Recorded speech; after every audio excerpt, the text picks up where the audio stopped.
Delta Sigma Theta Sorority Incorporated will be filming, recording, and photographing this event for use in Delta promotional videos, photography, advertisements, social media platforms, web pages, and other future Delta events as the case may be.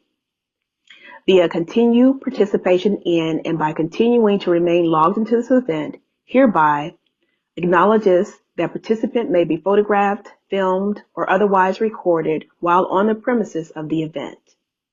Grants Delta, its successors, assigns, and licensees irrevocable consent to include participants' name, likeness, photographic image, mannerisms, and voice or other recording in the production or for exploitation for any purpose whatsoever in any and all media now known or hereafter devised throughout the universe in perpetuity without compensation and or credit. Represents, warrants, and agrees that Delta holds and shall forever hold all display, publication, and ownership rights, licenses, and privileges to any and all media, whether in law or in equity, which may be ascertained, registered, or in any way utilized with respect thereto, and waives, releases, and transfer, as the case may be, any and all such rights, whether in law or equity, as may be necessary or required to effectuate Delta's establishment of ownership. Participant further agrees to abide by and comply with any and all terms of use and or additional participation rules as applicable and specified during relevant sections of the program and acknowledges, understands, and agrees that violation of such participation rules shall result in legal recourse and disciplinary action. Good evening, everyone. My name is Renee Moore.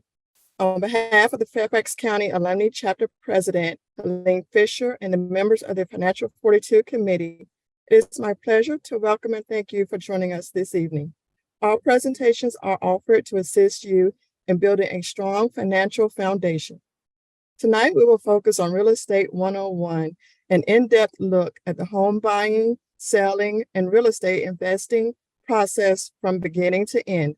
At this time, please give your attention to Soror Angelina McCarthy Bryan, a Financial Fortitude Committee Coordinator and moderator for the evening, who will introduce our guest speaker.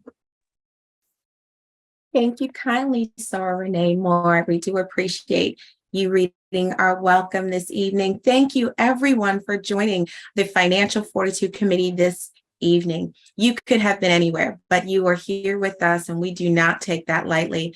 We are excited to bring for you two of our incredible presenters this evening. We heard the call, which was, we want more information about real estate, selling, purchasing, investing, and we have brought to you two top professionals in this arena to share with us more, so that you can feel educated and walk away more knowledgeable than you already are today. So with that, we're going to take a little step back and just see how far the Financial Fortitude Committee has come. And in addition to that, we will go over the bios of our presenters this evening. So we hope you will enjoy the session. In addition to that, we will be asking a question, which will be polling shortly, and we will let you know when that comes up. Please feel free throughout our presentation to drop any questions that you may have in the chat. We will ask our presenters those questions at the conclusion of their presentation this evening. And remember, it's always important to ask your question. You never know what could come as a result of participating this evening. With that, let's take a look at our slideshow for just a moment here, and taking a quick look back for you all. And as you all are here this evening, and we are going to review Real Estate 101. And with that, the Financial Fortitude Fridays are being offered by Fairfax County Alumni Chapter from the Financial Fortitude Committee. And as you all hear today, we will have with us our guests, which will be Melvin Landry Jr. and Blair Binder. And this is an in-depth discussion about real estate professionals, about the home buying, selling, and real estate investing process from beginning to end. With that, we're taking a look back because the Financial Fortitude Committee has brought forth some wonderful expertise as we started with our introduction to building a strong financial foundation. And with that, we focused on the use of fundamental principles to create your own blueprint for a successful financial future. We also brought to you all generational wealth, where we focused on having two of our presenters, Douglas Eze and Eugene Mitchell, who came before to share with us how we can create generational wealth and legacy building. We also heard the call for estate planning, where we brought attorney Amy D. Griffin to present to us the understanding of our estates and what we need to do with regard to wills, trusts, medical directives, and power of attorneys. We also focused on long-term care insurance and the understanding of those basics. In addition to that, we brought forth our guest, Jason Howell, who discussed 7 strategies for transforming your finances. We also brought forth, again, an understanding of building a strong financial foundation and how we actually go about doing that, an even more in-depth review. Amy Griffin joined us again for another in-depth look into estate planning because there's just so much to know. You need more than one session to get it in. In addition to that, we brought a whole panel. Eugene joined us, Jason, Amy, Tremaine, and I with regard to closing the wealth gap. Understanding cryptocurrency. We had our guest, Miss Ramsey, who came before us to discuss what is cryptocurrency, what are the basics, and how to understand what to do and if it's something to be considered. In addition to that, we did something we had not done in the past, which was we did Closing the Wealth Gap Reimagined, where we joined forces with a total of 4 chapters: Fairfax County chapter, the Northern Virginia chapter, Prince William County chapter, and we were able to bring forth so much information to be able to help each person, including the Fredericksburg area alumni chapter as well. And we thank all those chapters for their participation in this amazing presentation that we provided. In addition to that, we brought author and CEO of founder of Merriamore Life, Kavette Minor Kane, who helped us understand what we do as far as the mindset that we have, in addition to understanding more about the whys behind our financial decisions. So we looked at it from an emotional, psychological standpoint, which was very interesting to say the least. And last but not least, Buki Deli joined us, and she focused on investing and obtaining equity in your residential property. And it was from this presentation that we brought before you all this evening the 2 gentlemen who will be presenting, which is Blair Binder and Melvin Landry. Our authors who have come to join us and the books that they have presented along the way. And we've had many authors who have come. We also want to share with everyone this evening, this is an informational presentation. Please note that individual situations can vary. Neither the information presented nor any opinion expressed constitutes a solicitation for the purpose or purchase or sale of any product, service, or specific security. Neither Fairfax County Alumni Chapter of Delta Sigma Theta Sorority Incorporated or the members of the Financial Fortitude Committee are endorsing any individual investment, product, or service discussed. Please consult with your financial advisor, financial services professional, tax, legal, or accounting professional before making any decisions. And from our president, Helene L. Fisher, with the Fairfax County Alumni Chapter of Delta Sigma Theta Sorority Incorporated.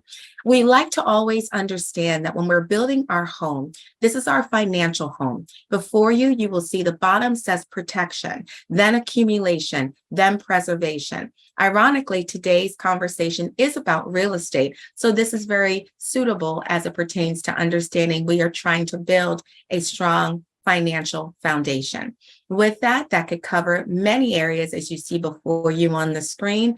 And today's discussion again will be about real estate. Now, without further ado, we are going to take a look and have a greater understanding of how to build our home and essentially how to own a home, how to invest with our home, and how to even sell our home. With that, most people don't plan to fail. They fail to plan, and that is not going to be anyone here this evening. So without further ado, I'm going to read the bios of our presenters this evening, and we will start with Mr. Blair Binder. Blair Binder is from Alexandria, Virginia. He is married with 2 kids, and he resides in Stafford. He has a bachelor's in science in economics from VCU and an MBA from Marymount University. He is a dual career agent that serves Virginia and Maryland areas. He is a realtor with eXp Realty since 2017. He is also a certified mentor. In addition to that, he has 10 mentees, and he also leads a thriving group of realtors to provide real estate services to all in need.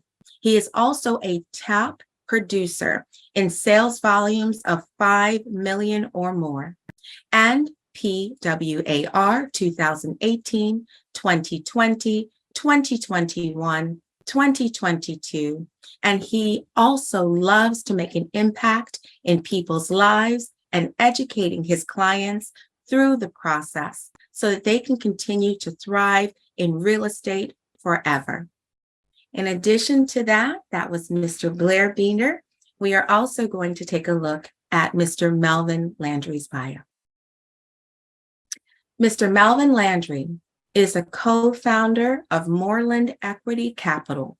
Real estate investing experience spans within both the single-family residential space in Pittsburgh, Pennsylvania market, as well as an active and passive investor in the multifamily value-add apartment area in over 2,900 units in Dallas, San Antonio, Houston, Cincinnati, Wichita, and Rutgers, Arkansas. Melvin's background is in corporate procurement, supply chain executive of 20 plus years, and college professor in economics and marketing. Melvin is part of the brand Sumrock Multifamily Mastermind and personal mentoring programs, Model Equity Mastermind, F7 Mastermind, Raise Masters Consortium, Lee Arnold System of Real Estate, chapter members of the Family Office Club, ISM Institute of Supply Management, and is a life member, and a life member at that, of Alpha Phi Alpha Fraternity Incorporated. Melvin is a native of St. James, Louisiana, is married to Jacqueline, and has 1 son, Melvin III, and he resides in Pittsburgh, Pennsylvania. Melvin, thank you kindly for joining us this evening. We're looking forward to your presentation. Without further ado, we're going to bring forth Mr. Blair Binder. Thank you. Hello, everyone. My name is Blair Binder. I hope everybody can hear me well. I'm just going to present here on the basics of buying and selling a home to enrich you in your process, and as well as possibly using my services and provide a higher value in regards to the real estate services that you'll receive. I'm going to share my screen here. As Angeline, gave you a brief description about me, I am from Alexandria, Virginia. I currently live in Stafford, Virginia. I have a background in economics and finance, and I've always had a niche for real estate. Ever since I graduated from VCU, Virginia Commonwealth University in Richmond, Virginia, I always had a good knack for real estate through my mom. My mom taught me how to and understand the value of real estate. My mom has been an entrepreneur all my life, so she has kind of led the way for me in regards of, creating your own. And there was times there, my dad was unfortunate, he was sick for about 20 years of my life. In order for my mom to take care of us, she bought and invested in real estate, and not just any kind of real estate. She bought little slivers of land from the county. So in between a house. So you live here and someone lives next to you and there's a little small piece of land that's in between two fences. My mom used to purchase those properties and hold on to them. I mean, it could be $8 or, $60 and hold on to them. And next thing you know, about 3 to 4 years later, somebody's asking if they want to extend their fence. They had to call my mom and say, hey, we see you own this land. I want to extend my fence over. Do you mind if I purchase the property? And that $60 piece of land that she bought sold for $10,000. So, it may not sound a lot, but when you have 30 or 40 of them, they start to add up. So that right there, let me know, one, the value of real estate, and two, the financial freedom that can give you dealing with real estate. So when that started, my mom and I started to purchase property. So I've been investing about 20 years. And I decided, hey, I can't just have all this money to myself. So why not help somebody? Why not teach people? Because I've made mistakes along the way. And I wanted to ensure that people who are interested in real estate understand the pitfalls and also the pros of real estate. So I decided to get my real estate license. And, it's a funny story. It actually took me 10 years to pass my test. When you see the $1 Million Listing TV shows, you believe you're going to get your license and then automatically, hey, I'm gonna sell a house and get $30,000 and that's it. And I'm gonna go get this new Mercedes or what have you because I just sold one home. But that is farthest from the case. And so I dug deep and really researched and took a lot of classes to enhance myself, enhance my knowledge, so I'm able to help my clients. And now I've helped over 100 plus families. I have like total 17 years in real estate between investing and 7 years of being a realtor. I've helped and relocated at least 32 businesses within the DMV area. And I'm blessed to be a part of the Gold Member Top Producer Club. There's about 4 or 5 years in a row. And that usually is for sales volume of 5 million and up. I'm on the up part, but for me, doing real estate is not transactional, it's transformational. I enjoy helping people. I don't see anyone or any deal as a transaction. I see them as a person, and everybody that I deal with they are my family. So I just wanted to share this information with you to help you gain your knowledge. And so, eventually that you guys can get into real estate as well, if you're not already in. So in the buying process, I asked, are you ready to buy?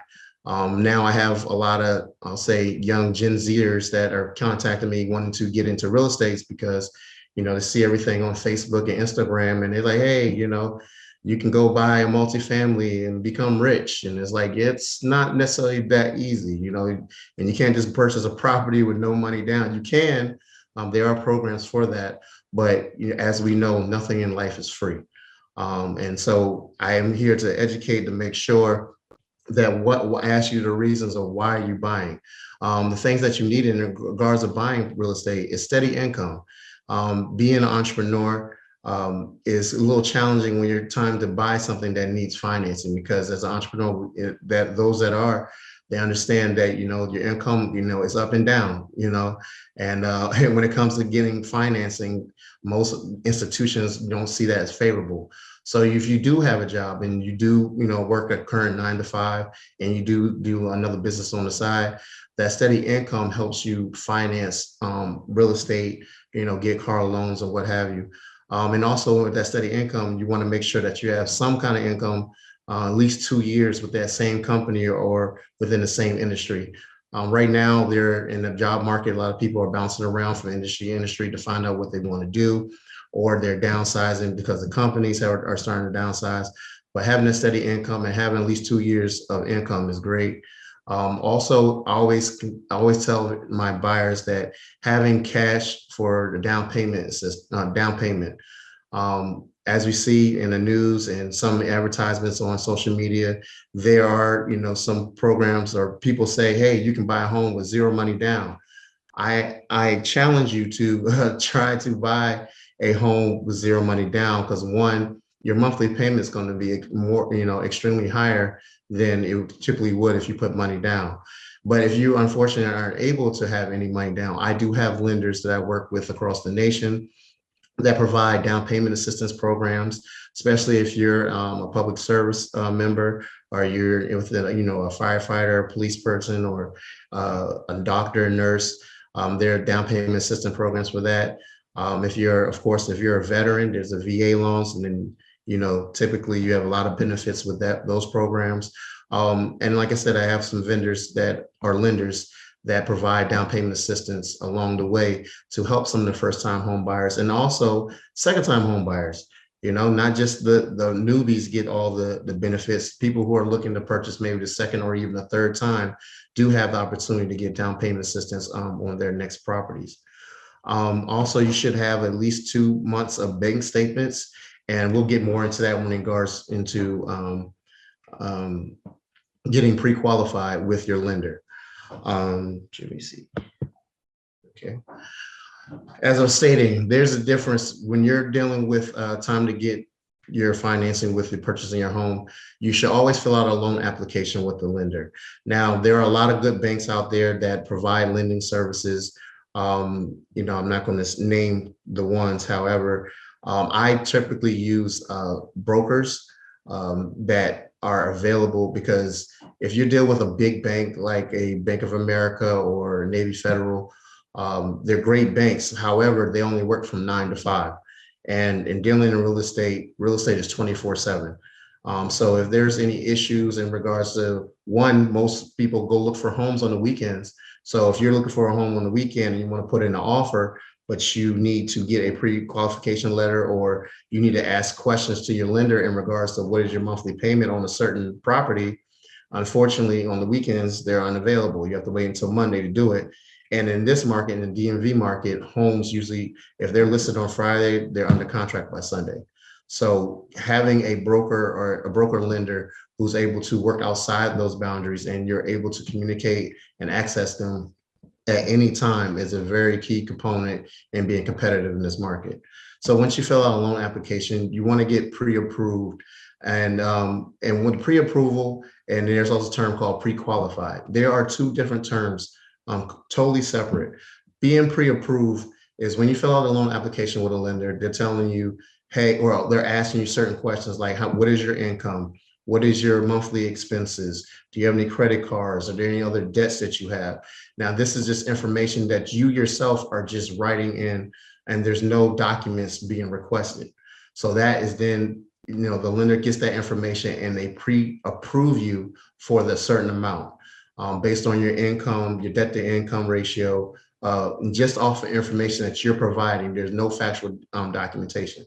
Being pre-qualified basically means that once you verbalize their information in regards to your income, your debt, and anything else that is outstanding, they would then ask for your W-2s, your pay stubs, your bank statements, to one, verify all the information that you provided verbally or on their application. And then they would then pre-qualify you to say, yes, you've been pre-approved for 300, but now that we get your information, it's not necessarily accurate to what you provided.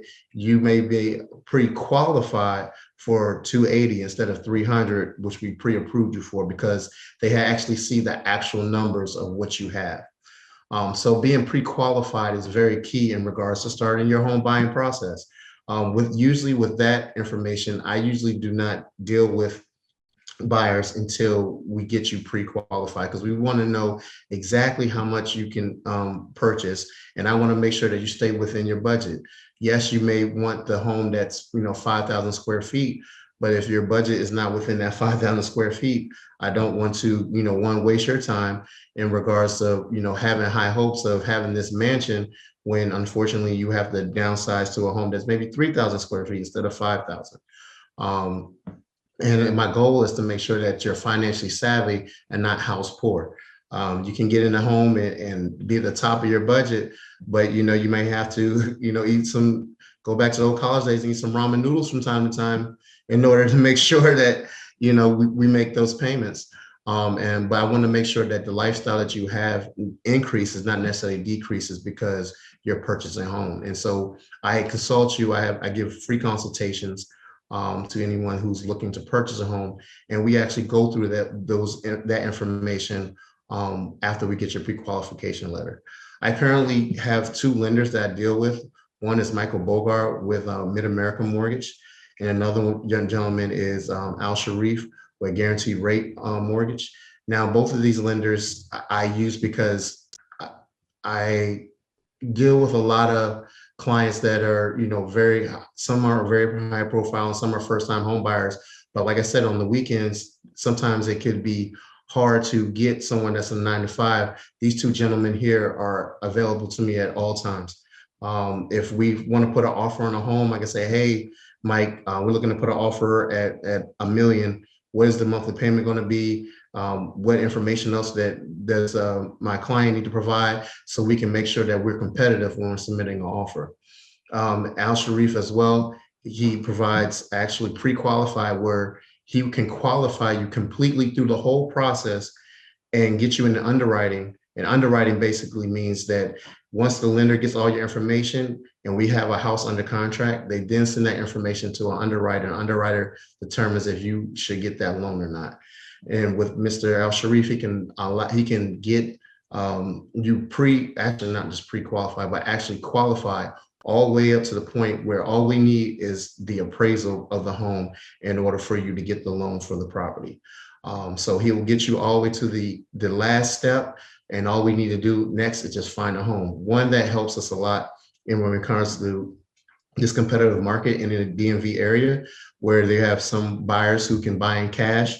Well, if you can't buy in cash, if I submit an offer and say, hey, we don't have cash, however, my client is qualified, fully qualified, and all we need to do is an appraisal.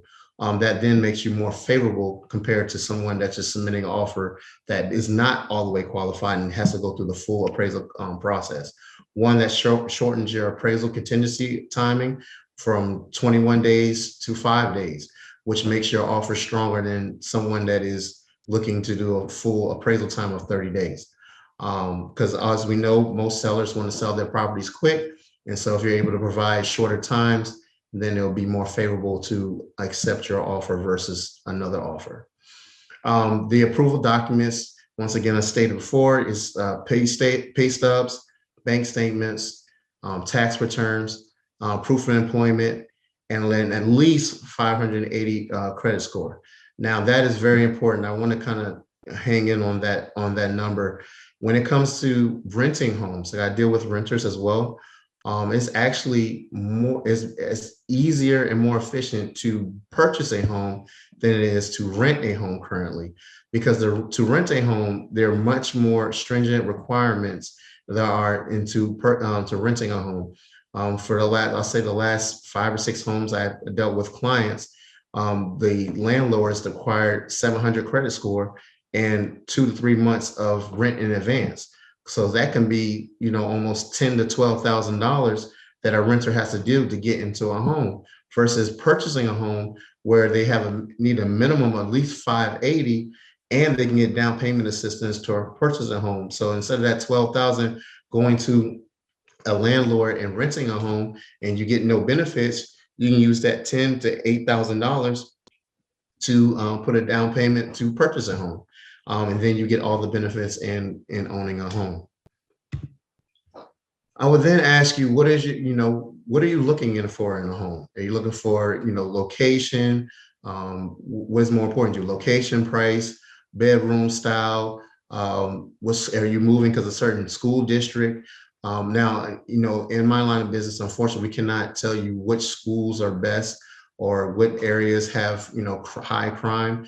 All I can do is advise you the state police website, and I ask you to do your due diligence in regards to research in regards to certain school districts and crime in the area.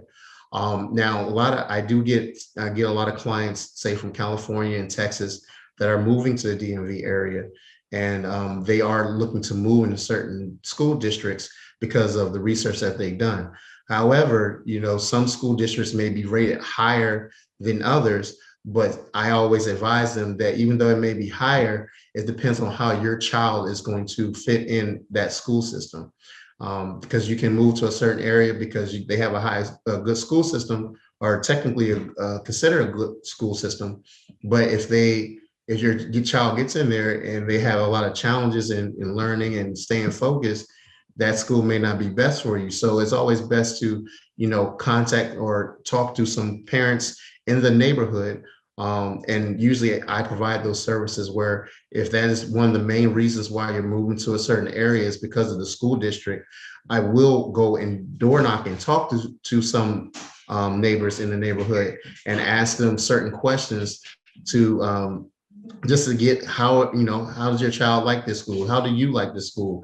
When the environment, is it a friendly environment? Is it something that you recommend for someone that's moving from out of state to, you know, come into the school district? And if you had any issues, what were they? If you don't mind sharing, what were they? And I'm able to provide that information to my clients, and they can make an informed decision in regards to if they want to still move in this school district or not. When you're also searching for a home, there's many tools. As we know, you have Zillow, you have Redfin, some of the commercial ones, Trulia. These are great sites. However, I recommend not using Zillow because a lot of the information that they provide is a little out of date. You know, you could be looking at a home or a listing from 6 years ago, and it's populated as current today. And then when you get to the home, it's like, oh, it's nothing that we thought it would look like because of, you know, what Zillow has provided. So I always recommend, if you have certain criteria, they allow me to use my MLS, my multiple listing service, to provide a search with a certain criteria. I always ask for a wish list, and I provide a form of what your wish list is. So I can provide the properties that fit that wish list. And I always let my clients know that I will get you at least 80% of what you want, because as we know, every home is not 100% exactly what you want. So I work to get at least 80% of what you want, so we can match that criteria. And I will use my MLS search to provide information to you. And I also have my website as well, that which I'll provide at the end of this presentation, that help you search for homes as well. Also, there in ways of searching for homes on the weekends, there's plenty of open houses that are available that allow you to go in a home and search and look and browse and ask questions to the certain, you know, to the listing agents that are there at the open house about the neighborhood, you know, what the home can bring. Why is the pricing this way? Do you feel like it's at an adequate price? And then also you have model homes. As we know, a lot of people like newer homes, new construction. I currently live in a new construction home. However, there are benefits of having a realtor versus not having a realtor when you go into a new construction home. When you go into that sales office and you go into the model home, they're going to put everything in there that you absolutely love. The home is immaculate. You want that home to be exactly how the model home is, until they show you the price of what that model home really costs. Then there's a lot of questions of, okay, maybe we don't have to finish the basement. Maybe we don't need those shutters. Maybe we don't need the hardwood flooring. And if you go in there and you go into the sales home or the model home, the sales agent works for the builder. So they're going to do everything possible to make sure you sign a contract before you leave that property, because once you sign that contract, you are pretty much unprotected from anything that could happen. Not all builders are bad, but there's some builders that are. And you need to have a realtor, a licensed realtor that knows and understands how to deal with new construction homes. I've had clients who've gone to new construction homes on the weekends and they fell in love and they signed a contract. And unfortunately, if I'm not there or they do not have my information to provide the sales agent, they are then unprotected. I cannot intervene in the sale. I cannot advise you on, what things you need to do to protect yourself in regards to the building process. But however, I do provide, advisory service to people who have done that, because I've done that. I've gone through that process myself as well. And that's one of the reasons I became a realtor, because I didn't want to have anybody else do the same mistakes that I've done, me and my wife did as well. And there's a lot of steps in regards to new construction. You got to make sure that you do pre-drywall inspections. You got to have your own inspector. You have to make sure after the drywall goes up, then do another inspection, which you usually do 9 months after you move into the home. You want to make sure that you have a realtor who understands, who's willing to do drive-bys on the property when you're not around, to make sure that they're on schedule. I have had some builders, tell the person, hey, sell your home now and we'll have your house done in 3 months. And next thing you know, it's 2 years later and they're still waiting their home to be built. And they've sold their home and had to move in with family and friends because their house wasn't complete. All because, they listened to what the sales agent said they would be. Now, there are a lot of delays when it comes to construction. Sometimes they're out of control. But if you have a licensed realtor, they will let you know and be real and honest with you what the real timeline is in regards to selling your home and then moving into your home. And so that is our job, to make sure that we protect you. So it costs you nothing to have a realtor on your side when it comes to purchasing a new construction home. So, utilizing my services, because I have the best service, that if you don't utilize me, but also you can use any other licensed realtor, but ensure that they're certified in new home construction or have some kind of construction background. Luckily, I do have some construction background because I do flip homes. So I do understand what I'm looking for when you're going into a model home, when it's down to the studs, and say, hey, why is that out? The wiring is off. This needs to be redirected. The duct work over here needs to be rerouted, because when the builders are building your home, it's not the builder who constructed or drew the home would be the architect. And the builder is just the company that represents the home. The person who's actually doing the work has no licensing. They have no direction. All they get is instructions from their foreman saying, hey, put this framing up. Now they're going to make mistakes because they're putting up 100 homes at once. So there are going to be some mistakes in regards to building your home. I know I went a little on the new construction. However, the referrals, I do a lot of referrals in regards to certain neighborhoods and homes in that area, in those areas. When submitting an offer, I want to make sure that you fall in love with the home. And once you do fall in love with the home, you got to make sure we provide an earnest money, the down payment, and any offers that we were willing to do. I'll make sure that we stay on our certain dates in regards to home inspection, any regards to financial contingencies that we have to keep up with, or any inspection times that we have to meet, as well as appraisal times that we have to meet. Now, we submitted your beautiful offer. I have a lot of things I do to make our offer very competitive compared to other realtors. I don't expose that information unless I'm your actual realtor. And every situation is different.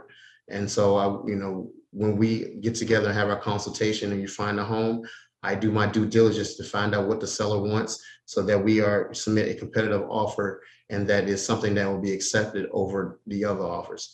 I've had a situation where back in 2011, not 2011, 2021, when the whole COVID thing was happening, it was a very competitive market where my offer beat out 32 other offers because of my secret sauce. So you can only get the secret sauce if you come deal with the real sauce. So if you don't come and deal with the real sauce, you can't get the secret sauce. So if you are, looking to be competitive and had, not so much success in getting your offer submitted, I would love to talk with you and help you get your offer accepted. Now, in the closing cost breakdown, there's a whole list here in regards to things that go in the closing costs, but it's usually about 10% of the sales price. And usually I negotiate to ensure that the seller tries to pay most of that cost if need be, and make sure that we have a win-win situation and that your offer is accepted. Now, closing day is the most exciting part of the process. This is the day that you get to crack your fingers, bring your special pen, wear your special outfit. And because today you're going to get your home and sign your paperwork. It used to be a process of 100 pages that you're signing, but my lenders that we deal with, my preferred lenders, we make it down to a 20-page signing. So it's something that used to take maybe 30 to 45 minutes, may take 10 to 15 minutes. And it's nothing that is taken out. It's just a more efficient process because we're more technically savvy. Once you purchase a home, you say, hey, Blair, thank you for purchasing my home. Now, Speed Fast is 5 years later. Now, guess what? Hey, Blair, we need a bigger home. So I need you to help me sell my home. And that's why they call me Mr. Change Your Signs, because I'm here to change your sign. I am the listing superstar. I'm able to sell your home within days. I've received listings or properties that unfortunately other agents were unfortunately able to sell. I'm able to sell within 3 to 4 days because of the strategies I use with my secret sauce. And I'm telling you that secret sauce is what's key. But I also ask why you're going to sell your home. And reason I'm asking those questions because I want to make sure that, we're the right fit in regards to my strategy in regards to selling your home. And of course, the timeline of what you want to sell your home in, because you're like, hey, I need to sell my home, but I still need to stay in the home for 60 days after I sell my home. I want to make sure that we meet those deadlines and that we receive an offer that's favorable for you to move efficiently.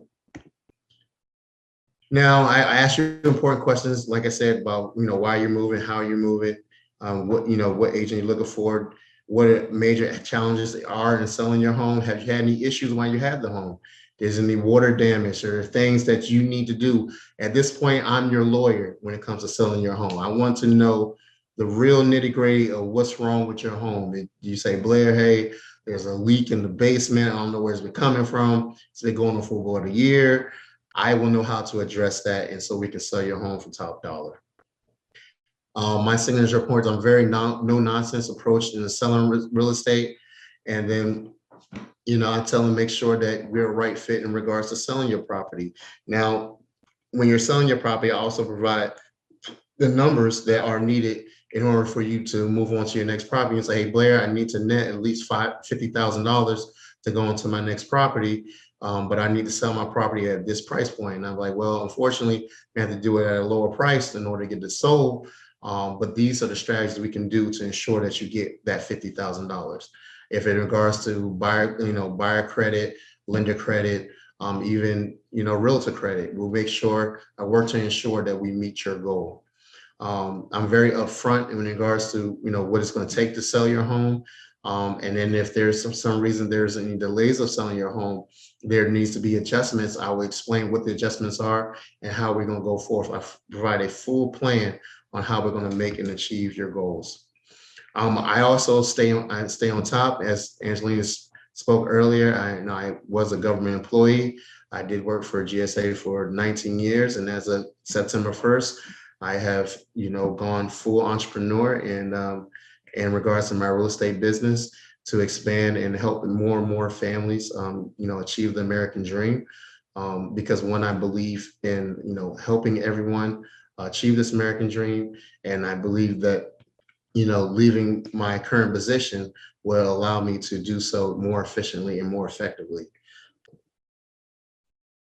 Why am I different? I'm just that guy. I truly am that guy. And it's not because I'm being arrogant I'm just confident in my abilities. I put a lot of time in. I've been in 20 years in regards to investing, but I'm also well-versed and well-certified in short sale and foreclosures, new construction homes. I'm certified as a mentor, certified as a certified negotiator, and I'm just a certified realtor, and I'm able to provide top-level services. And not only do you just not deal with me, you also deal with my team. I have a team of 10 agents that I currently mentor, and they're able to provide a wide range of services compared to dealing with just one realtor. And then also I have a vast network of realtors that I've worked with in the past and doing deals. and that I'm able to sell your home sometimes before it even hits the market, because I have agents that I've dealt with say, hey, you have a buyer for this home, and we're able to sell your home within, a day versus maybe 2 or 3 weeks of sitting on the market. So I do have a vast network, and I'm able to provide efficient services. I'm going to get past some of these just for time's sake. Also, I will give one thing that is different for me in regards to selling your home. Most people do a comparative market analysis, which is called a CMA, to give you the value. I actually get your home appraised prior to listing. So there is no question of what your home is worth. And then we can decide and make decisions in regards to how to sell, what price point to sell your home based on that appraisal. And also, it provides protection when you do receive an offer and there is an appraisal, and the appraisal is lower than what we agreed to. We then have that appraisal report that then backs and supports our listing price, so you can achieve your financial abilities. So just to sum it up here, I am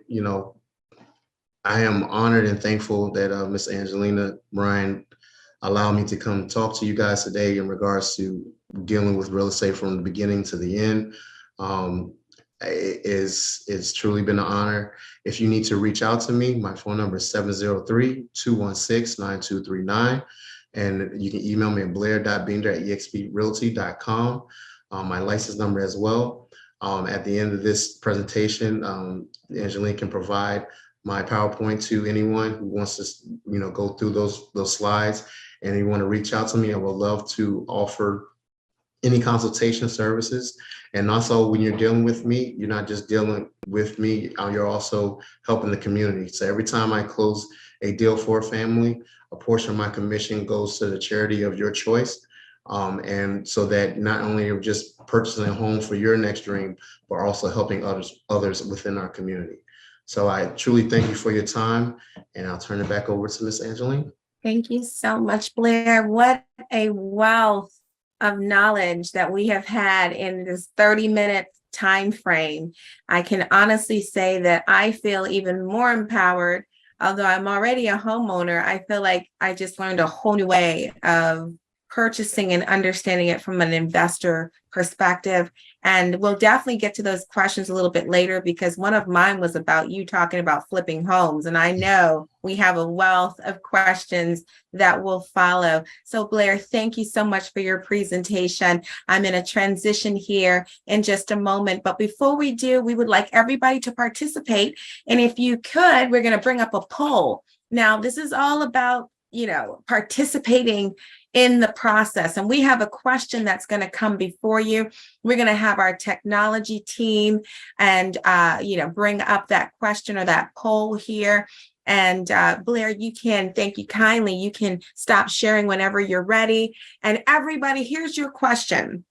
And you can see it right before you there. Want to make sure that we don't miss this. So it says, is the percentage of white home ownership greater than that of Black and Brown families? So take your time in responding to that. Again, is the percentage of white home ownership greater than that of Black and Brown families? So we're getting our responses here, polling this information. And we're so excited that we have over 40 participants here. That's very, very exciting. And thank you for your time this evening. It looks like we are going to bring an end to that. We are going to revisit this, but however, we see we've got 96% say yes, 4% say no. And so that's our responses for now. And with that, we're going to turn it over to allow our second guest presenter, Mr. Melvin Landry, to spend 30 minutes with us, educating us. So Mr. Landry, without further ado, we look forward to hearing from you. Can everyone hear me? Thank you for the opportunity. Ladies and gentlemen, good evening. My name is Melvin Landry, and I'm going to speak to you today about a different perspective on things, how you can make money as a passive real estate investor. Okay. Just want to share a little bit of information about myself. So I know Angelina gave a brief introduction on myself. So I'm a country boy. I'm a country boy from Louisiana. I grew up in between Baton Rouge and New Orleans. I live in Pittsburgh, PA. I've been living in Pittsburgh for approximately 2 years, but I've been investing there since 2005. Okay, and you'll understand the tie at the end of the presentation. My wife and my son, we both all live in Pittsburgh, and I'm the founder of Moreland Equity Capital. So my real estate experience, you know, listening to Blair's kind of vision and how he worked with his mom doing real estate, mine was totally different. Okay. I didn't have any family that was tied to any investment properties or anything at all. That wasn't the mindset. I got into real estate in 2005. Reason why I got into real estate was I decided, hey guys, there's a better way. So I decided to go to a seminar and try to understand the notion of how you can build financial freedom through real estate. My mindset at the time, I was working, and I figured, hey, maybe I can get a few rental properties and maybe get some cash flow on the side. That was my thought process. Fast forward 6-7 years later, I had amassed a rental portfolio of 62 units. I was investing in 3 states. Fast forward to 2008, 2009, some people got burned. I got burned, guys. So I was invested in 3 states. I had majority of my properties in Pittsburgh, but I had single family homes in Indianapolis and Scottsdale, Arizona also at the time. Those properties in Scottsdale, those properties in Indiana, I had to end up giving it back to the bank. So I learned really quickly the notion of over leverage. But, Pittsburgh was my ace. I was buying properties and buying them. I was buying REOs. I was buying foreclosures, $25,000, $35,000. And it was like a drug. I just kept buying. And I was doing that while I was working a full-time job. And I had another job because I'm a college professor part-time. And you know what? Life was going pretty good. So I was accumulating all these properties and my foot wasn't really on the gas because my mindset was, I got a job, guys, just kind of doing and progressing along. Now, I'll say this as well. You kind of progress in, I got my rentals. My rentals are doing well. I got a power team because I'm living in Omaha.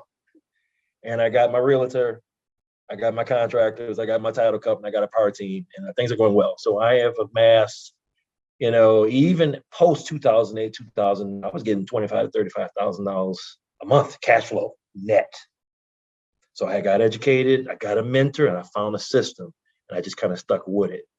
And I kind of just took my foot off the gas, right? Because I felt I was kind of complacent. So as I kind of get into my presentation, I'll lead with the story is, you fast forward 2013, I get married, decide to move to Texas, and we open up a franchise. Franchise that darn near bankrupt me. I had to sell 80% of my real estate portfolio to avoid going bankrupt. We opened up a franchise in Dallas, Texas, in a Class A community, which if you're familiar with commercial real estate, Class A is brand new, right? So $500,000 build out, and we're operating this franchise. My wife's running it. She worked 4 years without collecting a check. My mother-in-law she's 74 now. She worked 3 years and never collected a check. I got a job. I started helping out in the business, catering, doing weddings, things of that nature. I worked 2 years in the business in addition to the other jobs I had because I worked a lot of jobs. I didn't collect a check. So we figured, 2019, we need to shut this thing down and bear the ramifications.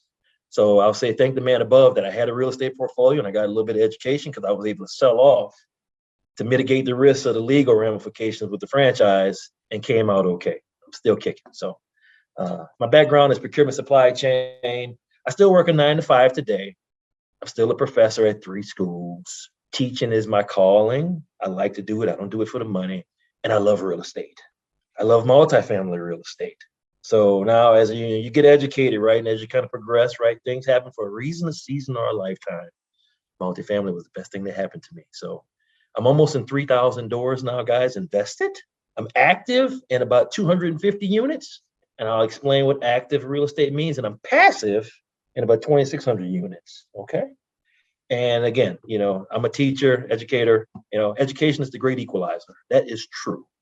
I spent 6 figures of my own money getting educated to make sure I'm sharp, I'm on top of the game in terms of being able to invest my money and to reach financial freedom. My goal is in the next 36 months, I can retire from my job. I have a plan to do so. My wife retired from her job last year, so she works exclusively in our business. She does a lot of underwriting. She talks to investors. And you know what? I'm still working. I'm remote, so I have flexibility. You may see I'm actually in New Orleans right now at a conference, at a mastermind conference. And when we go to conferences, guys, we divide and conquer. So this weekend, my wife has her son. Last weekend, she was traveling to a conference, being a dad, flag football coach, all that other stuff. So just a little bit about me. So country boy from Louisiana. So my agenda, I want to kind of take a step back. So I want to kind of share with you, look, there's a problem that we're trying to solve, and I'm willing to bet everyone that's in this room has the same problem, right? I want to speak to avenues and aspects we can get a resolution to that problem that I think we all have. I'll share with you the benefits of passive investing and who you should consider investing with, okay?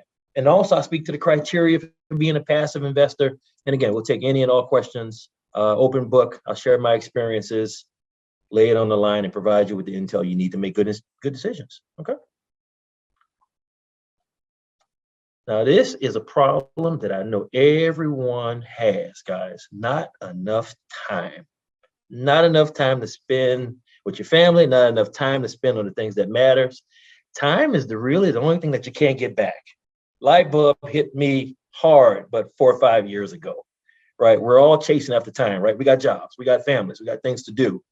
You can't get your time back, guys. So maybe thinking about things a little bit different, okay? Even from an investment standpoint, can kind of help you accelerate so you can spend time with your loved ones, take those vacations and things of that nature, okay? As I mentioned before, I got a 9 to 5.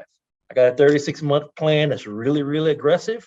I'm trying to cut it. I'm trying to just relax and live life on my own terms, not on someone else's terms, okay? How can you be a passive investor? Letting your money work for you. So I mentioned that I am an active and I'm a passive investor also as well. I'm speaking to you about passive investors because if you got a job, you got a family, look, you don't want to be a landlord? This presentation is perfect for you, okay?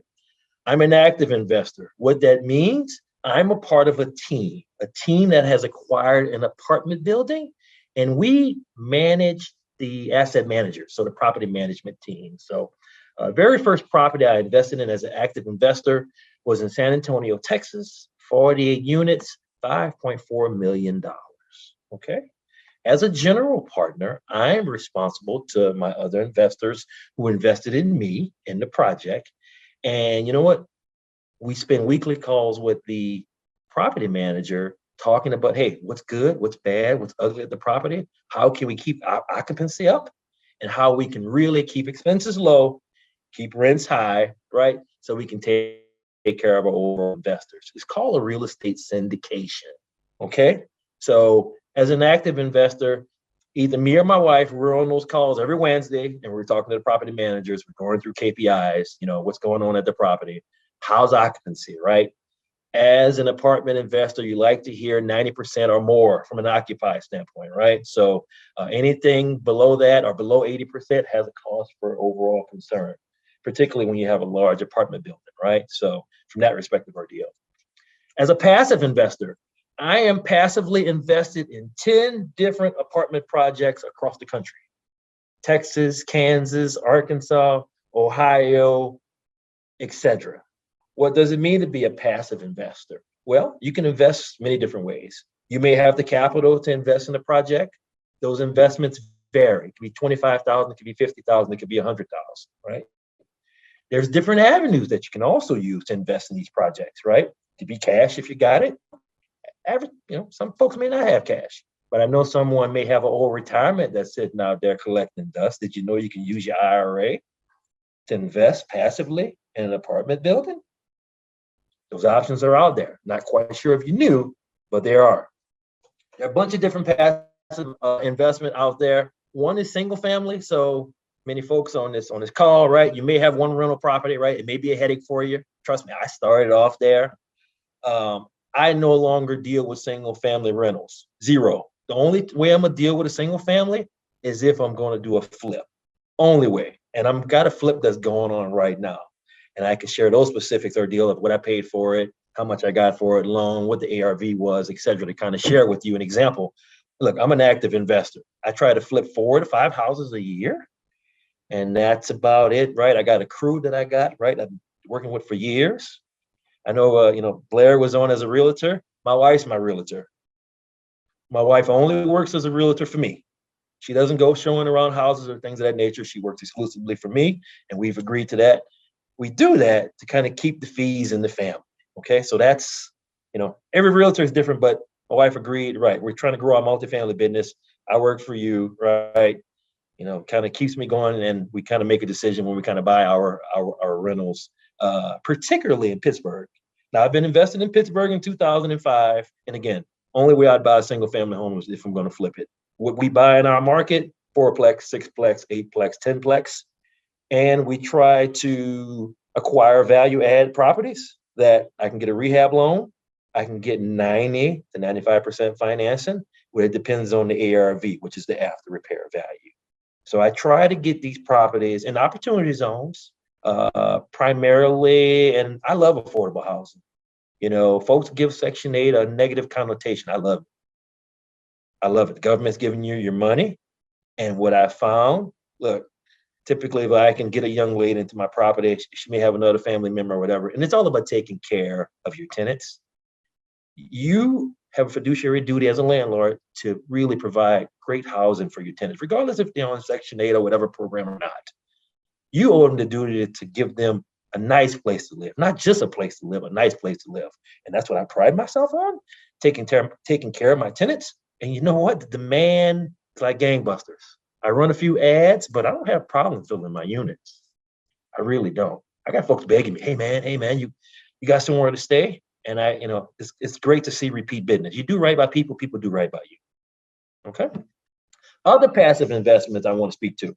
I talked about single family. I'm in the apartments, right? Multifamily. I'm passively invested in, almost 3,000 doors and an active invest in 250, and that's growing. That is growing. Particularly in my market right now, right? My wife's my realtor, so I'm trying to buy 1 multifamily property a month to get 50 doors assets under management in 6 months. Seems like an aggressive plan, but it's doable. Why is it doable? I got educated, I got a mentor, I know what I'm doing, okay? And I have trust in terms of the action plan. And I've done it before because I kind of did it in a single family front. I was doing it with my foot off the gas.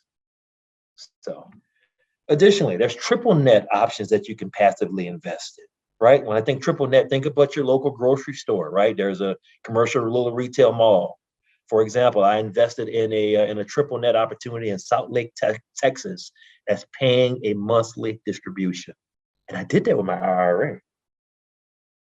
Didn't have to use my own cash for that one.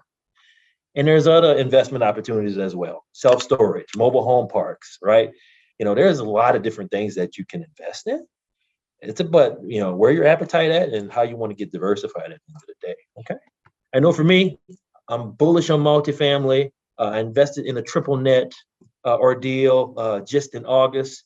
And, I'm working on an opportunity that's a self-storage new conversion bill that's in South Carolina. So we're very, very, very active.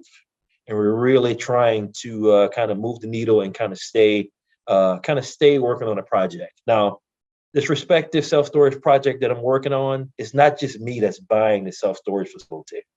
I am partnering with 12 other guys, and we are trying to buy this new construction bill for $7 million.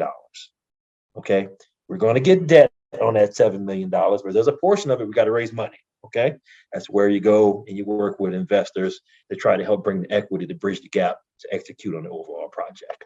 Okay.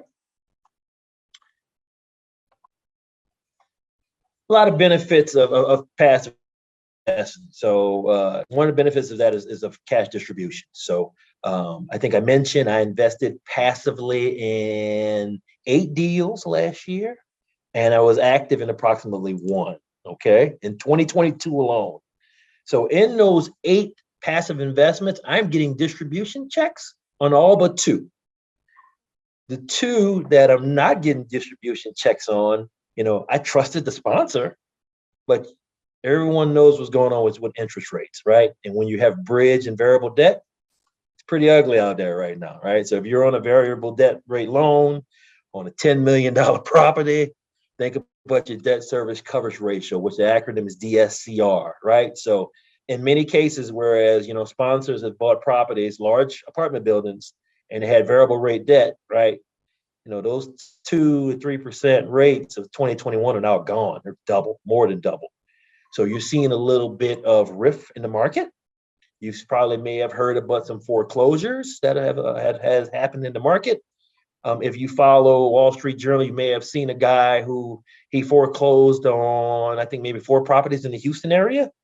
I know that guy. We was in the same mastermind, and that guy didn't follow the plan that was set out to him by his overall mentor, right? It takes a team to operate a 200-unit property, to manage the property manager, make sure that your investors are taken care of. I have the mindset, look, I value my investors' money greater than I value my own at the end of the day, because this is the trust and the integrity type business, being an active or even a passive investor.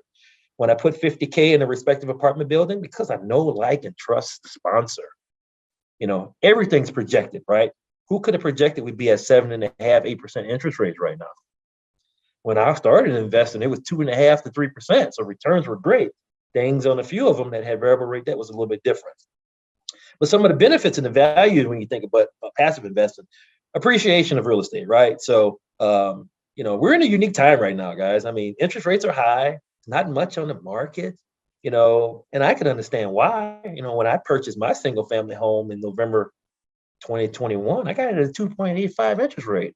I'm not going anywhere for at least 10 years in my single family home. So there's not much out there, slim pickings, and the demand is still high. So sellers are still getting those higher values on those properties. Single family and multifamily alone, right? There's a gap, right? In terms of in this market now for, in terms of where interest rates are, but properties go up every year. Multifamily properties, apartments, your value goes up and your cap rate is derived by your net operating income. So that's keeping the property occupied, keeping your expenses low. It helps kind of brings up your overall value. And another big thing for me by investing passively that was a real eye opener for me was the tax benefits.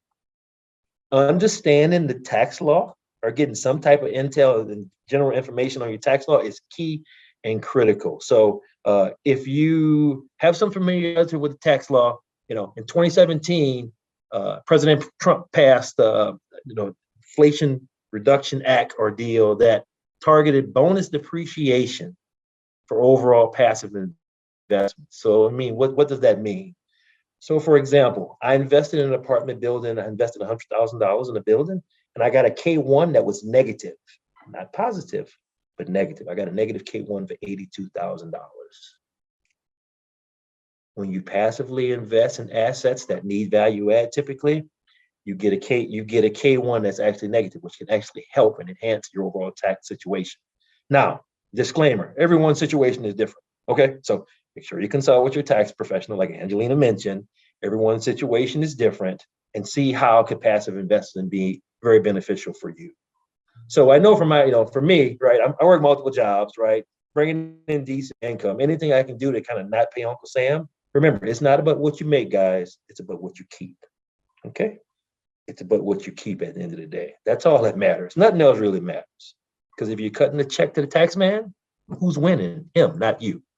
Okay, so I want to make sure that from a mindset standpoint, give thought to understand the benefits of passive investing, because it can help you. Can help your tax situation. And if I can help some folks save on paying the Uncle Sam, I've won. I'm a prime testament of it. And I believe in passively investing.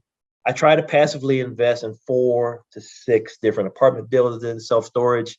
I mentioned I did triple net in July. I'm getting cash flow in my IRA. Kill the saver's mindset, folks. Get an investor's mindset. And it took me a long time to kind of change that mindset. But now I'm good. I try to invest every penny I make. I got my emergency fund.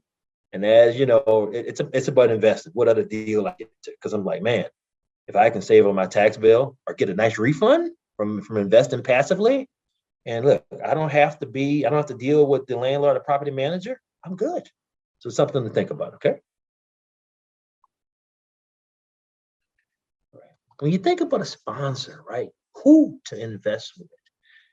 Look, this is a know, like, and trust ordeal when you're making a decision, right? In terms of investing in real estate, right? So again, like I mentioned, I invested one deal, I invested 100K cash, liquid cash.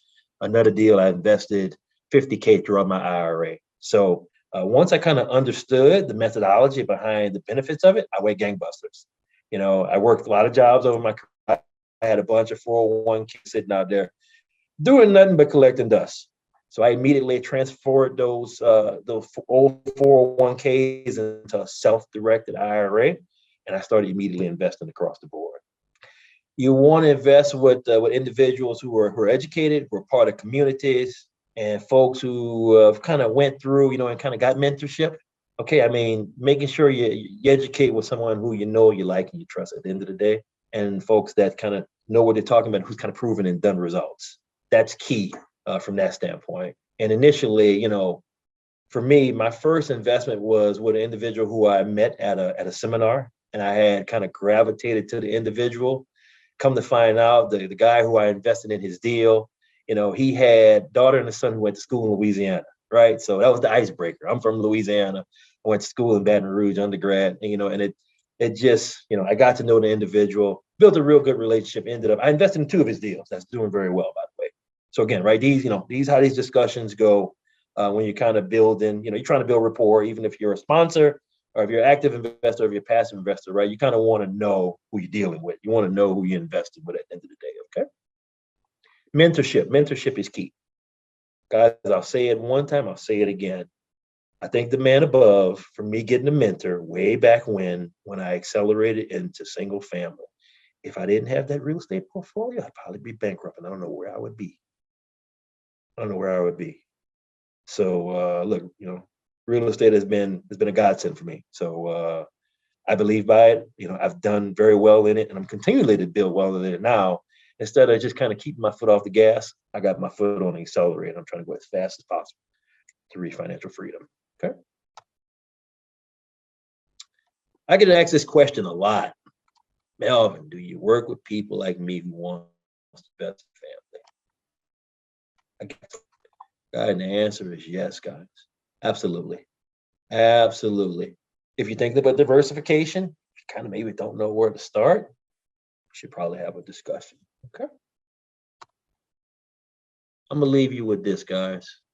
I want you to, and gals, I'm sorry, you know, picture the day when you log into your bank account, right? And there's an unexpected deposit that's been there because you're a passive investor and you got a distribution. Call it mailbox money, right? Making money when you sleep. You know, picture the day when your son or daughter tells you, Mom, Dad, thank you for putting me through college without the stress of dealing with student loans. You know, guys, I got an 8-year-old, and my little guy, he's all into aviation. And I am trying to figure out a way to ensure that he reaches his dreams. You know, he's all in the airplanes. He wants to be a commercial pilot. We will help him get there and realize his dream. And oh, by the way, son, guess what? You can be an investor too. So we teach him young, it sticks with him. And look, you start him early, guarantee is going to pay off later. Okay, trust me on that. And lastly, you know, picture the day when you have the freedom to work when you want to work, travel when you want to travel, play when you want to play, right, guys? That's financial freedom at the end of the day. Picture the day. You know what, guys? Is only a phone call away. Now, in terms of criteria points, right? This is not an exclusive point, etc. But you know, if you make $100,000 a year annually, you can make less, you can make more, right? Can you afford to make an investment, $25,000, $50,000 passive investment each year? I myself try to do 4 to 6 a year. Okay, that's between a little bit of cash, a little bit of my self-directed IRA to try to just passively invest as much as possible.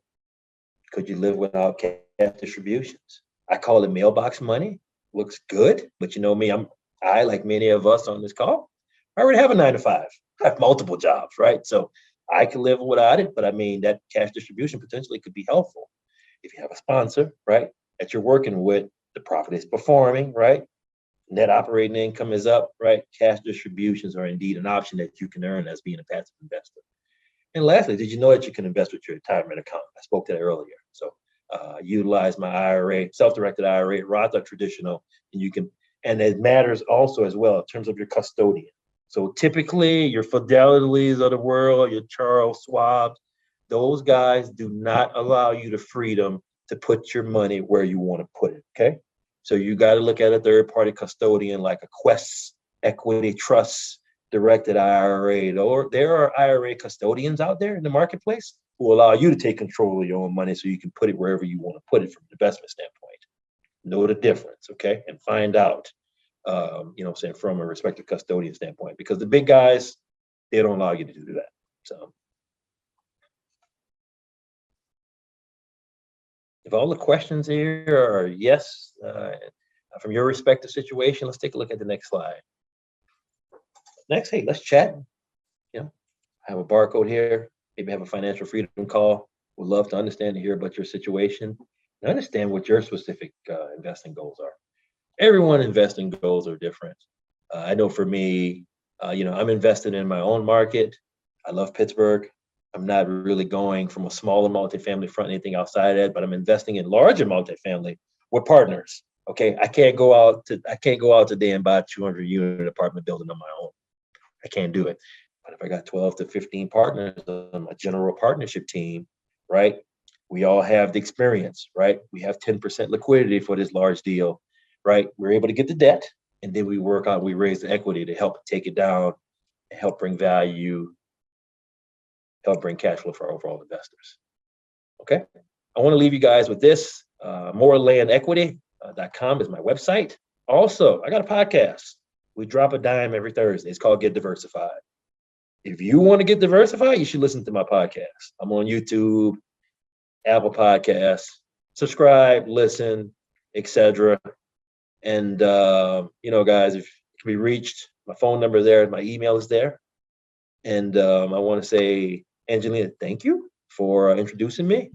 I want to kind of, hey guys, just kind of share. Look, there's options out there. Okay, there's a lot of options out there. If you were to ask me the question, I got an 18-year-old son, what would I tell him?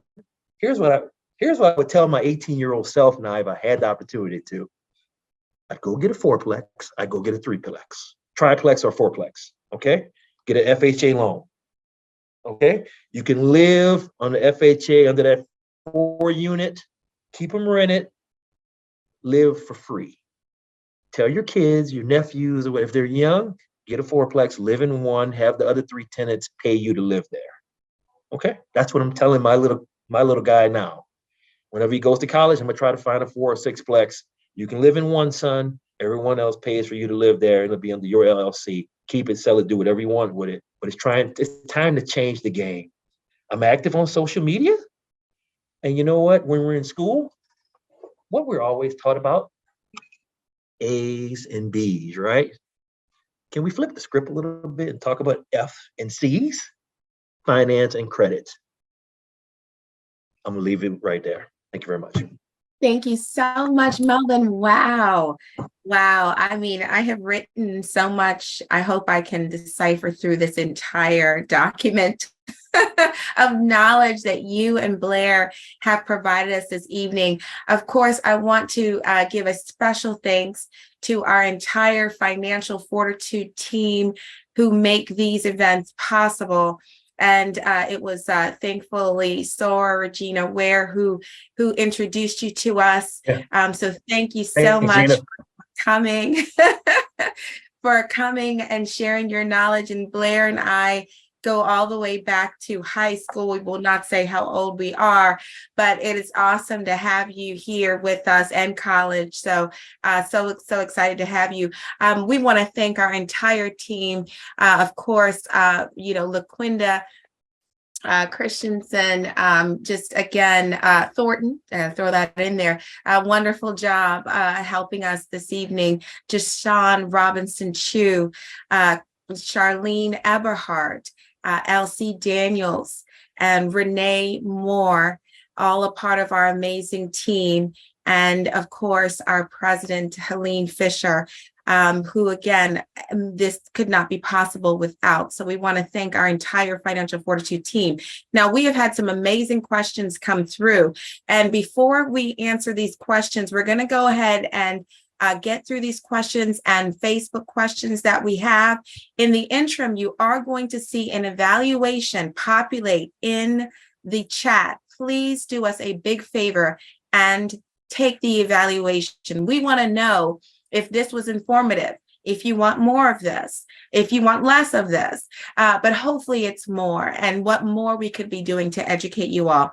So before we go to our poll question, let me turn it over to Sarah Elsie Daniels and Saul LaQuinda Christensen Thornton to assist us kindly with our questions. And Elsie, we'll turn it to you. Thank you.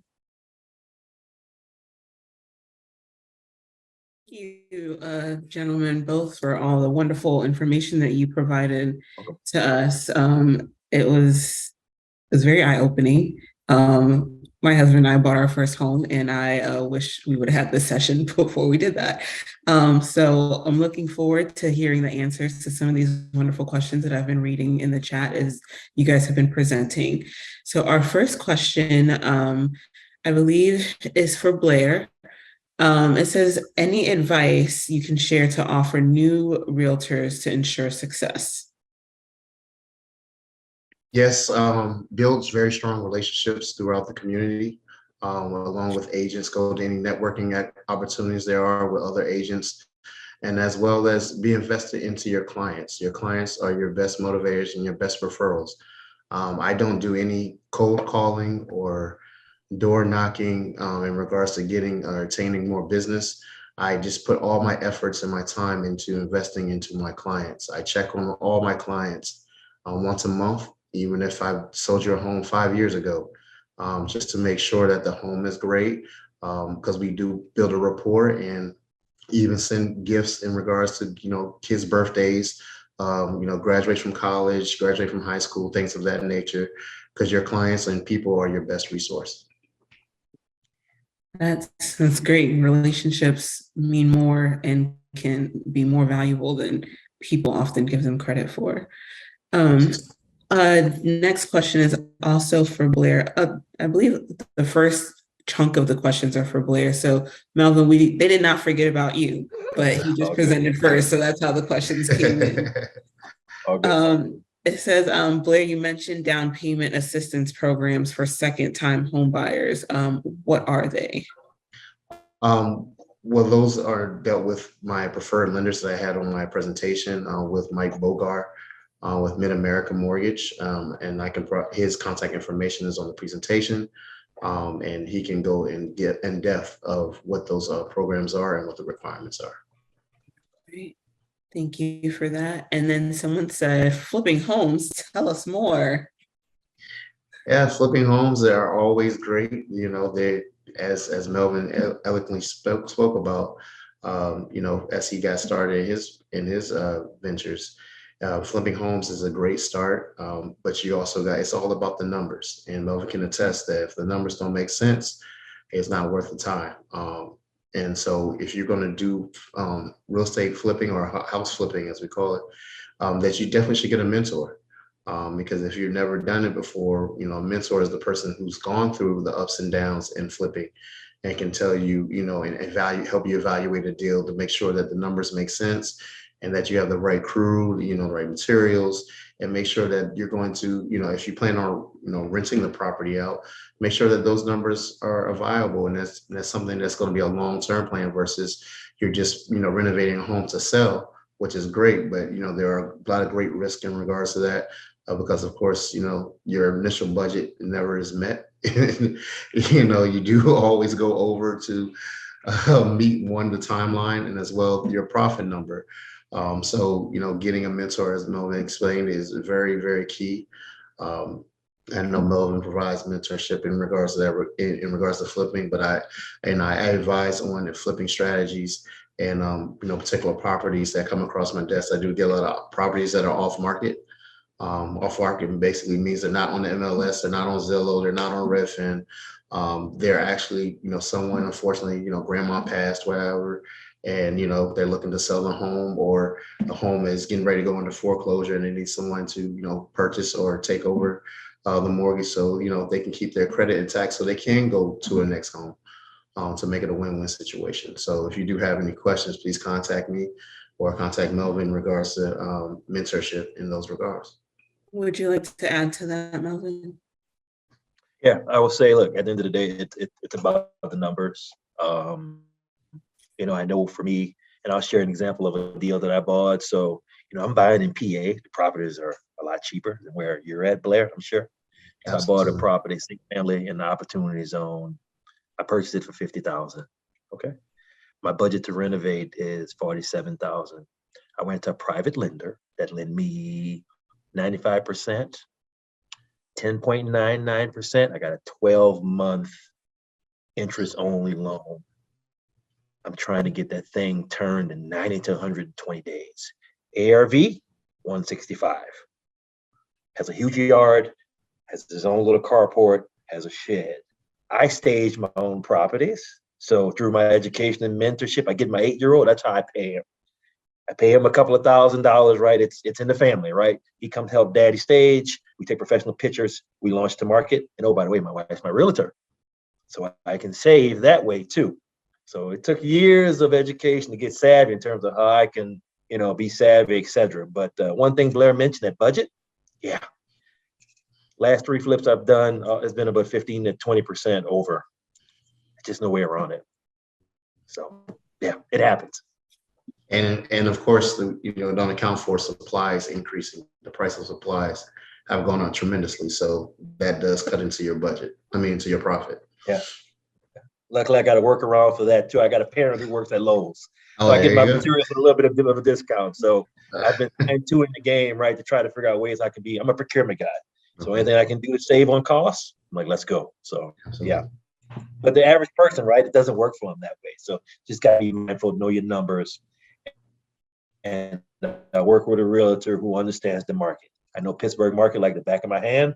You know, Blair, you know your market. I can't come get a flip in your area. I don't know. I just don't know. So yeah. Hopefully that answers the question. So, yeah. Yeah, these questions are excellent. And as Elsie is going through, we know that we're right around that 8 o'clock hour.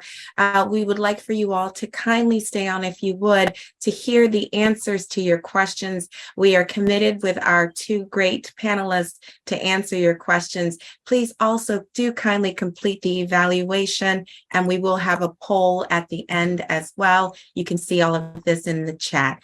I'll turn it back over to Elsie. Thank you, Elsie. You're welcome. So what I got from that is budget and mentorship are the 2 big things that you need to keep in mind when flipping houses. Thank you for that. Someone asked, are there any special financing programs if you want to buy in rural areas? Yes. Well, you have the, you know, what's it, the USDA programs. USDA gives up to 100% in financing to purchase farmland, because of course, unfortunately, there's not enough people who are farming or providing the fruits and vegetables that we need to sustain life. And so, you know, the government is giving programs or giving loans out to people to purchase land or farms, you know, farming areas. Or properties in farming areas, so that we can help with the shortage of, you know, fruits and vegetables. And of course, there's stringent requirements in regards to qualifying for those loans, but they're not, you know, just basically I can provide those properties to you that are in those markets, and my lenders can verify if the home qualifies or the property qualifies for those programs. The next question is, are you affiliated with any home buying programs such as Navy Federal's Realty Plus, in which the buyer gets a cashback incentive based on the price of the home? No, unfortunately, I'm not, because of my experiences with dealing with Navy Fed in regards to the purchasing and selling of homes with them. Unfortunately, with my personal experience, like I said, this is my personal experience. You know, Navy Fed is not set up to technically really deal with mortgages. They are a banking system, And there's been issues in regards of actually, when the home buyer wants to get those funds to purchase the home, there's been a lot of lag or delay in regards to selling on the home because of those programs that are in which, and technically I've had some deals fall through because I represented the seller in one transaction and we accepted an offer that was from Navy Fed and they were receiving those funds. And because, their processes were a little delayed, they ended up not able to not qualify for the loan at the end of the day. And that whole deal fell through at the last day of settlement. So I am not affiliated with those programs. I'm not saying that they're not great programs. It's just I've had challenges with my own personal experience of dealing with them. All right, fair enough. Everybody can't be good at everything. What advice would you give those in their 20s and 30s who are just getting started in their career for being able to afford a home in the DMV area?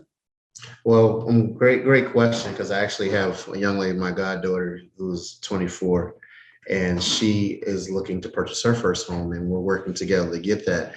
And she, is lucky she has a great boyfriend, and they want to eventually get married and go forth. And I say, hey, before y'all get married, let's go get 2 separate properties separately before you guys get married, because then when you get married, you come to the marriage with 2 homes instead of 1, and those 2 homes, once we make them investment properties, can pay for the 3rd home, which you guys are living in.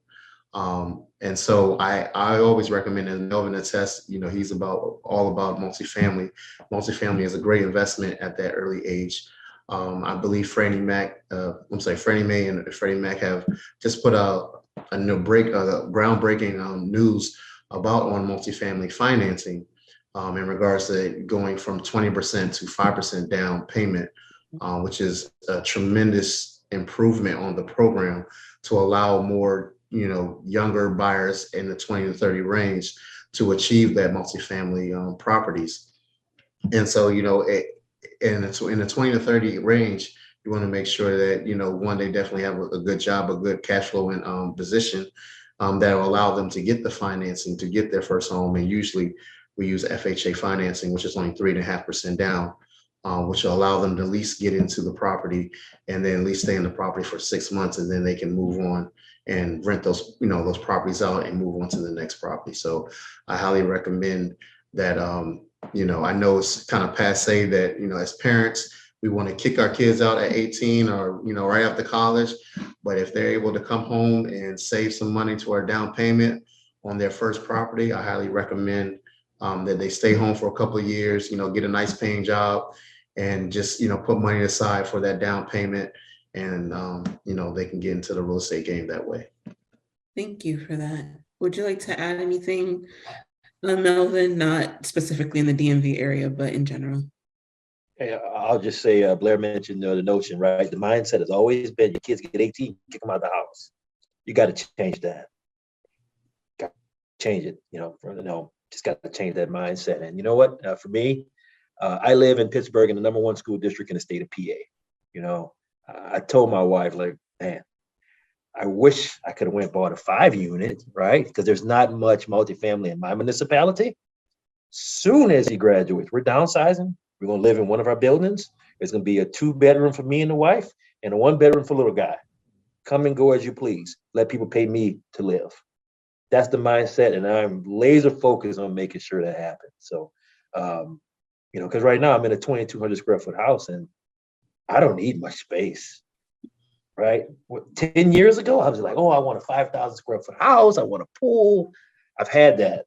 I don't want that anymore. I want people to pay me to live, and that's my mindset. And I hope others can adopt a similar mindset. It's about changing the game, guys. So I'm done.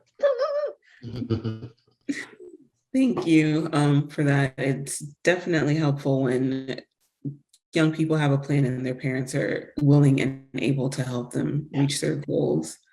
Our next question says, can you talk about the market today and interest rates for buyers, also the market for sellers?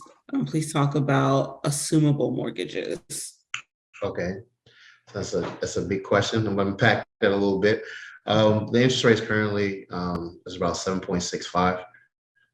nationwide. And that's just based off of credit. You know, everybody's credit is different, so it varies. If you have outstanding credit, you can get lower. But I always tell people, don't worry about the interest rates, because back when my mom purchased their first home, I mean, interest rate was 20%, you know, to purchase a home. So, you know, and when I bought my first home, interest rates are at 9%, which was back in 2009. So, you know, I know that we've been blessed with the opportunity to have interest rates in the 2s and 3s, you know, but, you know, unfortunately, we may not see that time again for a while. So I always say, you know, buy real estate now and then wait versus, you know, worrying about what it is. As long as you get in the game, you can't be in the game unless you get in the game. So, you know, doing that, you know, don't worry about the interest rate, because there are always ways around it. You can buy down points to lower your interest rate, which is always a great notion. Or just get in and then, you know, bear the brunt for a little bit, about 2 years, and look to refinance, and hopefully it may come down below 7 briefly, but, you know, and you can jump in and lock in then. And I also believe you asked about assumable loans. Assumable loans is usually with VA loans. So VA loans, they have eligibility requirements and amounts that they're able to use. And so if someone wants to purchase their home, they can assume the loan. Assume the loan basically means that, hey, the current seller of the home has their mortgage rate right now at 3%, and you're looking to take over that payment and that interest rate at that amount.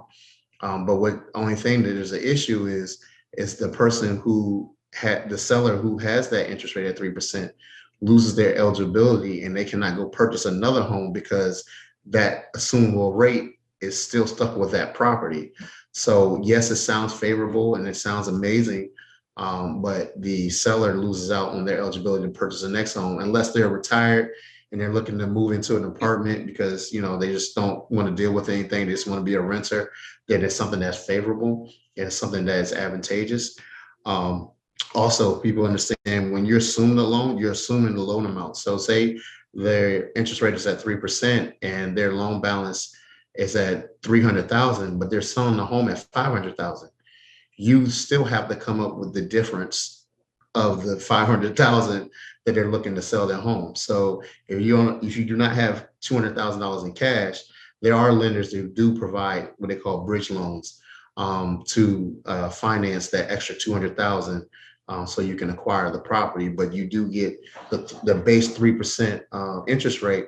But then if you finance the 200,000 and they say that bridge loan is at 6%, now you're looking at 9% total that you're paying on that property. So you want to make sure that assuming the property is advantageous. Now I have seen bills where the loan amount was, you know, 500,000. No, I think it was at 500,000 and they were only selling for 520. So having a $20,000 difference, you know, if you came out of cash, then you're actually saving. But if it's a matter of $100,000 or $200,000 that you have to come up with between the spread, it's going to be a very expensive property that you're buying at the end of the day.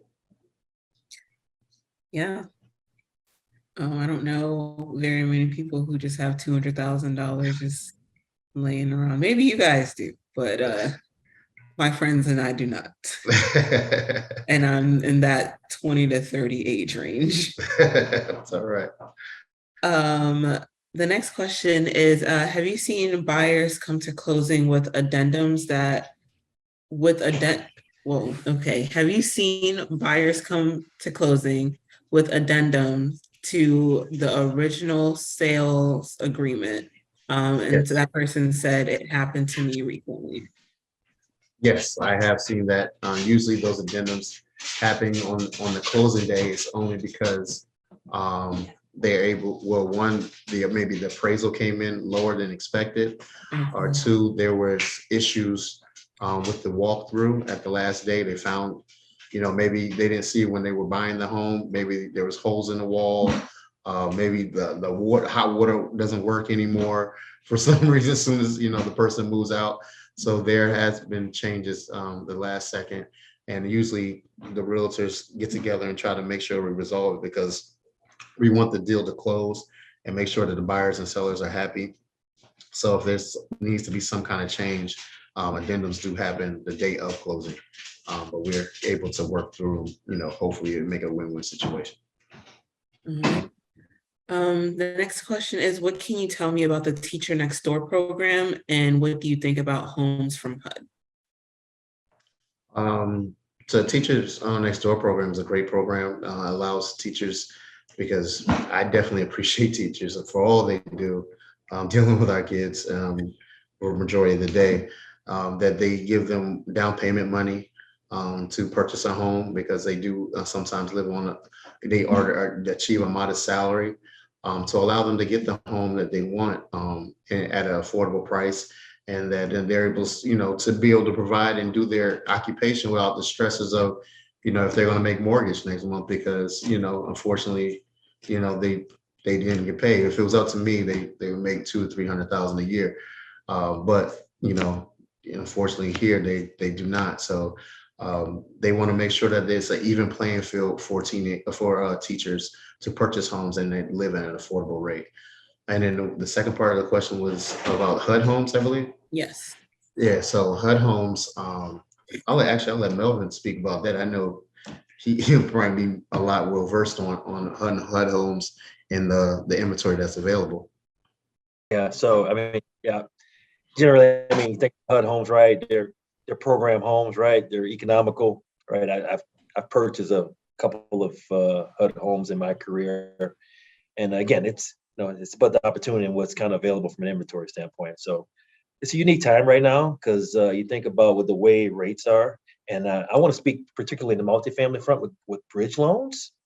I know you mentioned $500,000 where you add 2 more zeros at the end. You have a couple of operators that are in trouble now because of the bridge loans that they bought in 2020 and 2021. Rate caps are coming due, and you see where rates are at now. So that general partnership team, the folks who are leading the asset, working with the asset managers, there's a huge variance to make up the rate cap. And now the team has to kind of come to the bank with the money to make up the shortfall. In which, if they don't have the money, you got to sell the property. And if you can't sell the property, what happens? You give it back to the bank. And banks are taking 30, 40, $50 million properties from sponsors. It's happening right now. So it's a unique time. You talk about it, interest rates. I'm an econ professor, so I follow the Feds and what they do, the moves that they make shortly. I mean, we're gonna, it's gonna be a cloudy day until the beginning of 2025. That's my prediction. We'll see. They're standing pat the last time, but they're proposing another 25-point basis hike in 2023. So it's not going to get rosier anytime soon. But I'm speculating. Every economist has an opinion, right? So. And just to add what he was saying to the HUD Homes, some of the homes requirements involve being primary residence. So yes, they might be extremely cheap, but they want you to make sure that this is something that you're moving into. This is not necessarily an investment opportunity. I mean, by the end of the day, like he said, mindset is everything. That's just terminology that we can all get over. It's like, okay, you want me to be primary? Fine, I'll buy it and stay in it for 6 months. And then I'm renting it out, because unfortunately, there's so much inventory available. It's not like they're coming to knock on your door to see if you still live there or not. At the end of the day, I mean, that's what it really comes down to. So it is available. There are a lot of homes available on the HUD Homes list. But like I said, you want to make sure that that requirement for that property that you're looking into doesn't say that it needs for primary use. Makes sense. Thank you for that answer. And what state do both of you sell in? Well, he has a longer list than I do. So for my larger multifamily, typical hold times are at least 3 to 5 years. So we're not selling our larger multifamily for quite a while, but in my own backyard, I'm selling properties in, Pittsburgh is my market. So, and it took me a while to try to not spread myself too thin. When I go single family as a flip, I know my backyard. It's a Pittsburgh, a PA for me. Yeah. And it's Virginia, Maryland, and DC coming up. And I'm also working on being a broker. So looking at some opportunities in North Carolina as well. Great. And I'm going to pause there for one moment and turn it over to Angelina. Hey, Thank you so much. Wow, gentlemen, there are such a wealth of knowledge that we want to get the questions. In fact, we will take this entire chat, the questions, and I'm going to forward some of those along to you gentlemen to get the answers back to me so that we can provide it to our participants, because this is wonderful. And I know many of you all, we've taken so much of your precious time, but we hope you've really learned a bit here. But before we exit, just lastly, LaQuinda, are there any, LaQuinda, are there any questions in Facebook, just briefly, because I know we had our Facebook Live folks? There are no questions on Facebook. Wonderful. So we didn't exclude anyone here. So thank you so much. Now with that, while we want to pull up our poll one last time, and while that poll is up, we're asking everyone to answer this quick question.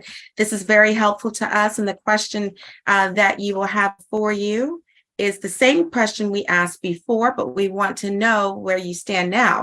So is the percentage of white home ownership greater than that of Black and brown families?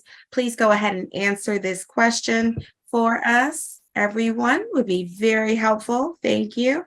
And while you're answering that, we are going to give you the answer to that question. We have a few more folks. We have okay, our results show us that yes, the larger percentage of folks say yes. And the answer is only 44% of Black families owned their homes as the first quarter of 2020, compared to 73.7% of white households. And again, this analysis is provided by the U.S. Census Bureau data. So it does show that there is some, disparity there when it comes to our percentages of home ownership. So hopefully Blair and Melvin have taught us a little bit about we need to jump into this market potentially. So maybe it's a consideration. With that, I want to thank you all for joining us. We're going to turn it over to our soror, Regina Ware, and then to our president, Helene Fisher. Thank you. Good evening, everyone. I have learned a lot. I own my own home, but I still have more to learn. And Melvin is encouraging me to take the step forward for this passive income. So I'll probably be reaching out to him myself. So thank you guys for the knowledge that you have imparted with us and the time that you've taken to answer these questions. And like Sarah Bryan said, we will get the rest of the questions to you guys to get that answered, and then we'll share with the participants. And so we have enjoyed the information shared, and hopefully for those that are looking to own a home, those that are looking to do more in real estate, you have learned something, and that we can bring more programming like this to you. So with that said, I'll turn it over to our chapter president, Sarah Helene Fisher.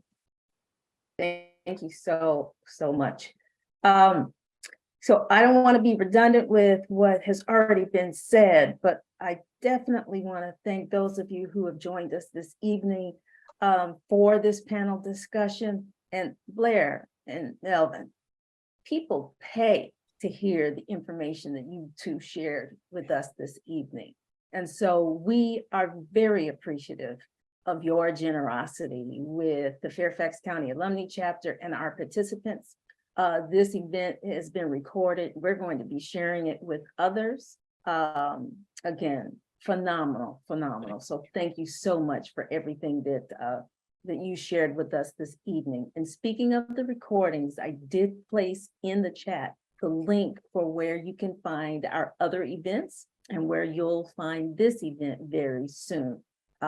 With that, because of the time, we want to thank everyone. We would like for our panelists and the committee to stay on, but thank everyone for joining us. We want to keep these events virtual. That's one of the benefits of going into a virtual environment, because we know that people across the country are joining this call this evening. And so we're able to get to a wider audience, and because we're recording it, it's going to even go broader. So you might expect us to be calling you back for another session. So with that, we wish you all fortitude in building a strong financial foundation. And good night and happy Friday.